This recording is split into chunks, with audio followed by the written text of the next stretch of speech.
쉬운 성경 말씀. 창세기 14장.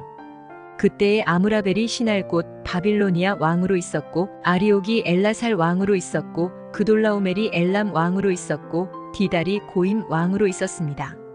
이 왕들이 나가서 소돔 왕 베라와 고모라 왕 비르사와 아드마 왕 시납과 스보임 왕 세메벨과 벨라 왕과 전쟁을 했습니다.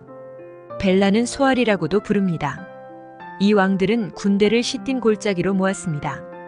시딤 골짜기는 지금의 사해입니다. 이 왕들은 12년 동안 그돌라오멜을 섬기다가 13년째 되는 해에 반란을 일으킨 것입니다. 그러자 14년째 되는 해에 그돌라오멜은 다른 왕들과 힘을 합하여 아스드롯 가르나임에서 르바 사람들을 물리쳤습니다.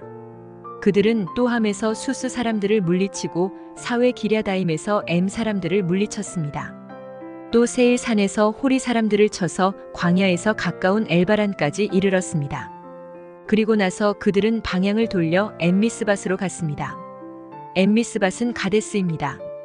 거기에서 그들은 아말렉 사람들을 다 물리치고 하사손다말에 사는 아모리 사람들도 물리쳤습니다.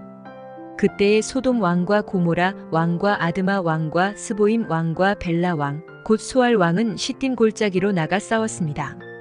그들은 엘람 왕 그돌라오멜과 고임 왕 디달과 시날 왕 아므라벨과 엘라살 왕 아리옥과 맞서 싸웠습니다. 네 왕이 5 왕과 싸운 것입니다.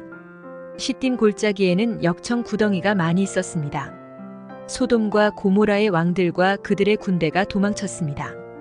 그러나 소돔 왕과 고모라 왕이 역청 구덩이에 빠졌습니다. 하지만 나머지 사람들은 산으로 도망쳤습니다. 그돌라오멜과 그의 군대는 소돔과 고모라 사람들의 모든 재산과 음식을 빼앗았습니다. 그들은 소돔에 살고 있던 아브람의 조카 롯도 끌고 갔습니다. 그들은 롯의 재산도 다 가지고 갔습니다. 그때 도망쳐 나온 사람 하나가 히브리 사람 아브람에게 와서 그 사실을 알려주었습니다. 그때의 아브람은 아모리 사람 마므레의 큰 나무들 가까이에 장막을 치고 있었습니다. 마므레는 에스골의 형제였고 아넬과도 형제 사이였습니다. 그들은 모두 아브람을 돕기로 약속을 한 사람들이었습니다.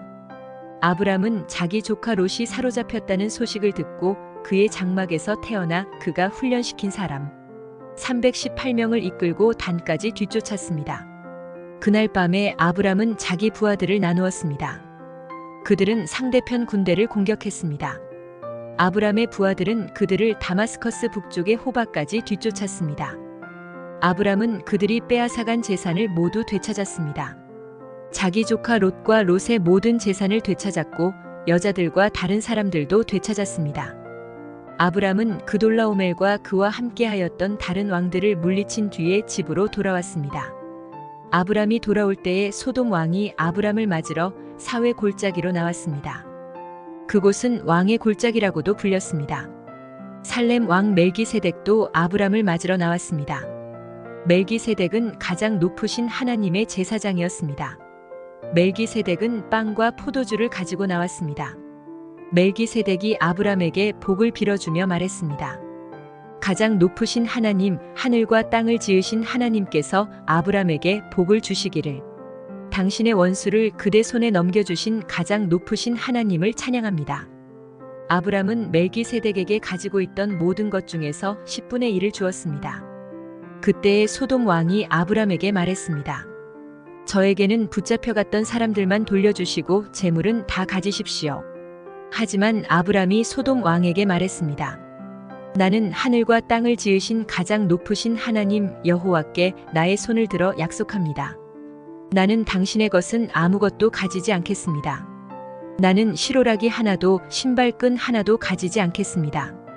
내가 아브람을 부자가 되게 만들었다는 말을 당신이 하지 못하도록 하겠습니다.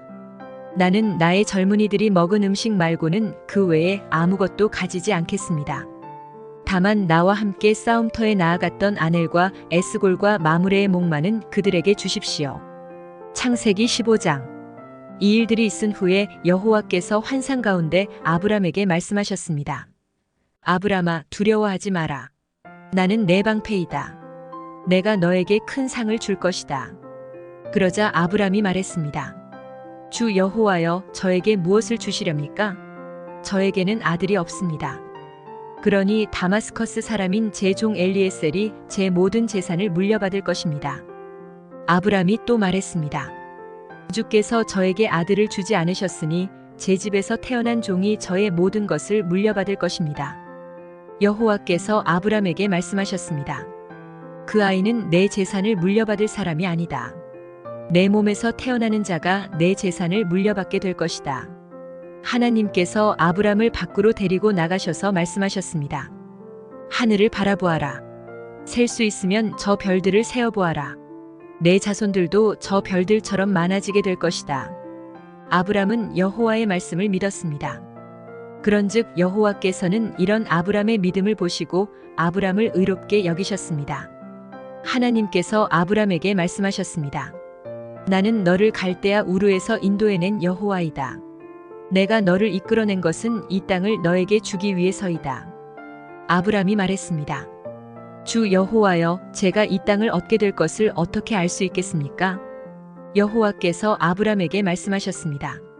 나에게 3년 된 암송아지 1마리와 3년 된 암염소 1마리와 3년 된 수양 1마리를 가지고 오너라. 그리고 산비둘기 1마리와 집비둘기 새끼 1마리도 가지고 오너라. 아브람이 그 모든 것을 주께 가지고 왔습니다. 아브람은 그 동물들을 죽인 다음에 그 몸통을 반으로 갈라 서로 마주보게 해놓았습니다. 하지만 새들은 반으로 쪼개지 않았습니다. 솔개가 죽은 동물들을 먹으려고 내려왔습니다. 아브람이 새들을 쫓아버렸습니다. 해가 지자 아브람은 깊은 잠에 빠져들었습니다. 아브람이 잠든 사이에 어두움이 몰려왔으므로 아브람은 두려움에 빠지게 되었습니다. 그때에 여호와께서 아브람에게 말씀하셨습니다. 잘 알아두어라. 내 자손은 나그네가 되어 낯선 땅에서 떠돌게 될 것이다. 그 땅의 사람들이 내 자손을 종으로 삼고 400년 동안 내 자손을 괴롭힐 것이다. 그러나 내 자손을 종으로 삼은 그 나라에 내가 벌을 주리니 내 자손은 많은 재산을 가지고 그 나라에서 나오게 될 것이다. 아브람아, 너는 오래 살다가 평안히 내 조상에게 돌아갈 것이다. 내 자손은 손자의 손자때가 되어서야 이 땅으로 다시 돌아오게 될 텐데 이것은 아모리 사람들의 죄가 아직은 벌을 받을 만큼 크지 않기 때문이다. 해가 져서 매우 어두운데 갑자기 연기나는 화로와 타오르는 횃불이 나타나서 반으로 쪼개놓은 동물들 사이로 지나갔습니다. 그날 여호와께서 아브람과 언약을 세우셨습니다. 내가 이 땅을 내 자손에게 줄 것이다. 내가 내 자손에게 이집트의 강과 저 큰 강, 유프라테스 사이의 땅을 주리니 이 땅은 겐 사람과 그니스 사람과 감몬 사람과 헷 사람과 브리스 사람과 르바 사람과 아모리 사람과 가나안 사람과 기르가스 사람과 여부스 사람의 땅이다. 창세기 16장. 아브람의 아내 사레는 아이를 낳지 못했습니다. 사레에게는 하갈이라고 하는 이집트인 여종이 있었습니다. 사레가 아브람에게 말했습니다. 여호와께서는 내가 아이를 갖도록 허락지 아니하셨습니다. 그러니 내 여종과 잠자리를 같이 하십시오. 하갈의 몸을 빌려 아이를 가질 수 있을지도 모릅니다. 아브람은 사레가 말한 대로 했습니다. 그때는 아브람이 가나안에서 산 지 10년이 지난 해였습니다. 사레가 이집트인 몸종 하갈을 자기 남편 아브람에게 주었습니다. 아브람이 하갈과 잠자리를 같이 하자 하갈에게 아기가 생겼습니다. 하갈은 자신이 임신한 것을 알고는 자기 여주인 사레를 깔보았습니다. 그러자 사레가 아브람에게 말했습니다. 내가 이 고통을 겪는 것은 당신 때문입니다. 나는 내 여종을 당신에게 주었습니다. 그런데 그 여자가 임신을 하더니 나를 깔보기 시작했습니다. 당신과 나 사이에 누가 옳은지 여호와께서 판단해 주시기 바랍니다. 아브람이 사레에게 말했습니다. 하갈은 당신의 종이니 하갈에 대해서는 당신 마음대로 하시오. 사레가 하갈을 못살게 굴자 하갈은 집에서 도망쳤습니다. 여호와의 천사가 사막의 샘물 곁에 있는 하갈에게 나타났습니다. 그 샘물은 술로 가는 길가에 있었습니다. 천사가 말했습니다. 사레의 여종 하갈아, 어디서 와서 어디로 가는 길이냐? 하갈이 대답했습니다. 여주인 사레에게서 도망치는 길입니다. 여호와의 천사가 하갈에게 말했습니다. 내 여주인에게 돌아가서 그의 말을 잘 들어라. 여호와의 천사가 또 말했습니다. 내가 너에게 셀 수 없이 많은 자손을 주겠다. 천사가 또 말했습니다. 내 몸속에 아기가 있으니 이제 아들을 낳을 것이다. 아들을 낳으면 그 이름을 이스마엘이라 하여라. 이는 여호와께서 너의 부르짖는 소리를 들어주셨기 때문이다. 이스마엘은 들나귀처럼 될 것이다. 그는 사람들을 대적할 것이며 사람들도 그를 대적할 것이다. 그는 자기의 모든 형제들과 마주 대하여 살 것이다. 하갈은 내가 정말로 하나님을 뵙고도 이렇게 살아있다니 라고 말하면서 자기에게 말씀하신 여호와를 나를 보시는 하나님이라고 불렀습니다. 그래서 그곳에 있는 샘물도 부엘라헤로이라는 이름이 붙게 되었습니다. 그 샘물은 가데스와 베렛 사이에 있습니다. 하갈이 아브람의 아들을 낳았습니다. 아브람은 그 아들의 이름을 이스마엘이라고 지었습니다. 하갈이 이스마엘을 낳았을 때 아브람의 나이는 86살이었습니다.